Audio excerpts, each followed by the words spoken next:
Hello everybody, and thank you for being here. There's an awful lot that I could say about Omar Khadr, so I'm going to say some things very, very quickly. First of all, Omar Khadr has never been convicted of a legitimate offence. He's never even had the opportunity of being brought before a properly constituted court to determine his rights or any charges against him. He's been tortured for over 10 years, first in Bagram, then in Guantanamo Bay Prison.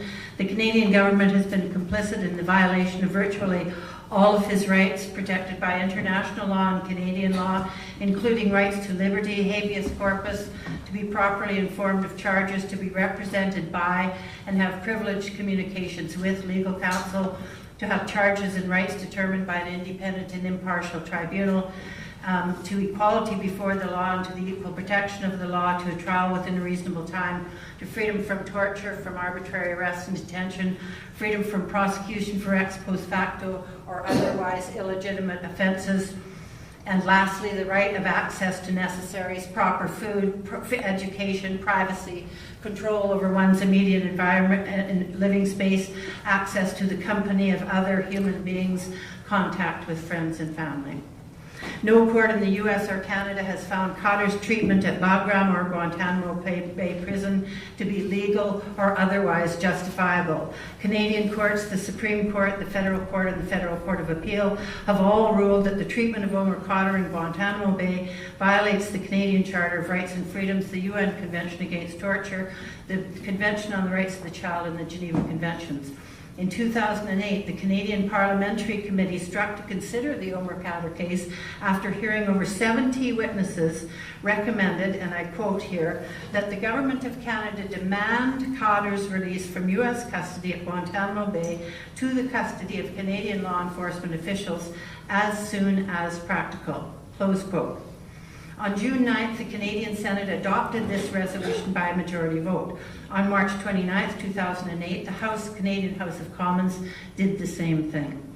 In 2009, the Federal Court and the Federal Court of Appeal ordered Prime Minister Stephen Harper, the Minister of Foreign Affairs, the commissioners of both the RCMP and CSIS to address these grave violations by promptly requesting Omar Khadr's release from US custody and his repatriation to Canada.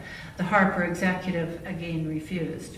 In May 2012, the UN Committee Against Torture, in response to a report filed jointly by two organizations, Lawyers' Rights Watch Canada and the International Civil Liberties Monitoring Group, determined that Canada's treatment of Omar Khadr did violate Canada's obligations under the Convention Against Torture, and recommended to Canada, quote, to promptly approve Omar Khadr's transfer application and ensure that he receives appropriate redress for human rights violations that the Canadian Supreme Court has ruled he experienced, close quote. Now, backing up a little bit, on October the 13th of 2010, Omar Khadr agreed to plead guilty to the trumped-up charges in return for an agreement by the US to limit his period of additional incarceration to 8 years, and the further agreement to allow Khadr to be repatriated back to Canada after serving one of those 8 years. Now, at that time, then Foreign Minister Lawrence Cannon said, and I quote, "We will implement the agreement that was reached between Mr. Khadr and the government of the United States," close quote. Khadr's lawyers say that Canada's agreement, that agreement as expressed by Foreign Minister Cannon, would not have pled guilty without that agreement. Now, on April 12, 2012, the US approved Khadr's transfer to Canada, and Canada is still refusing to allow or to approve his transfer. While the current Minister of Public Safety, Vic Taves, agrees that Mr. Khadr is entitled to come back to Canada eventually, by virtue of the fact that he's a Canadian citizen, Mr. Taves says, quote, "The issue of when does he come back to Canada, that's a determination I have to make, and I haven't made any decision in that respect yet," close quote. Mr. Taves claims to be considering whether or not he will use his newly acquired discretion under the International Transfer of Offenders Act to refuse Khadr's repatriation to Canada. Now, if I could just give you some background information, Canada is a signatory to 13 bilateral treaties and 3 multilateral conventions on the transfer of offenders that have been convicted and sentenced overseas, and those agreements include the cooperation of over 60 nations. Between 1978 and 2009, over 1,500 Canadians were transferred back to Canada to serve their prison sentences in accordance with the purpose of that Transfer Act.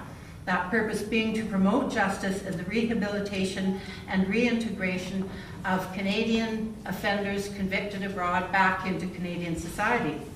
Transfer requests had been regularly accepted and permitted until 2006, when the Harper government started refusing to allow the transfer of a significant number of offenders.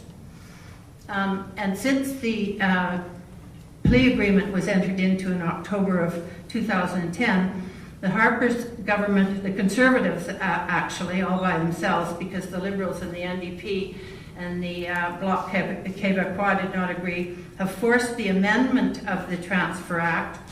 Part of the hotly contested omnibus Bill C-38 was Bill C-5 to amend the International Transfer of Offenders Act to allow Minister Taves and his successors as public safety ministers to arbitrarily refuse the transfer of prisoners under the newly introduced rubric to that particular act of public safety.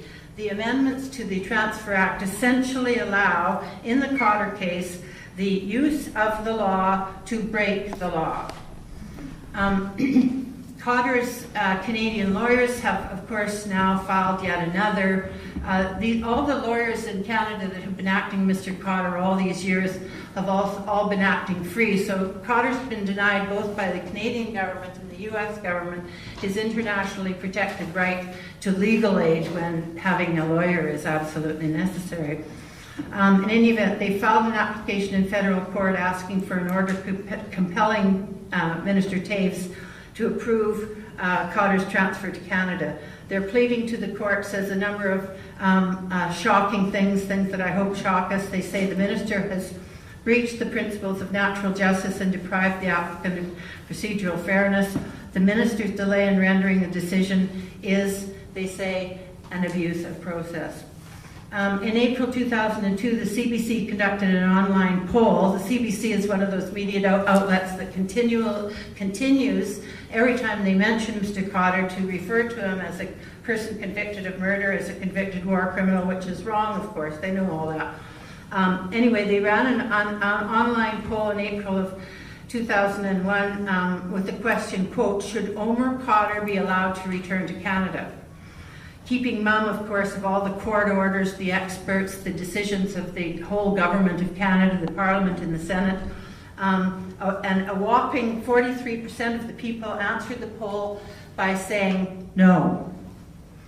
And so I'm very happy to have you here tonight, because now it's up to me and up to you to ensure that Omar Khadr's return to Canada just as justice and decency allow. Please write to Minister Taves, write to your Member of Parliament, speak to your neighbours. On the table over there, there's a bunch of copies of articles and reports that have been prepared by Lawyers' Rights Watch and Lawyers Against the War over the years, and a sign-up sheet if you want copies of all or any of that material, or want to be involved in any new initiatives to try and have Mr. Khadr repatriated to Canada. Thank you very much.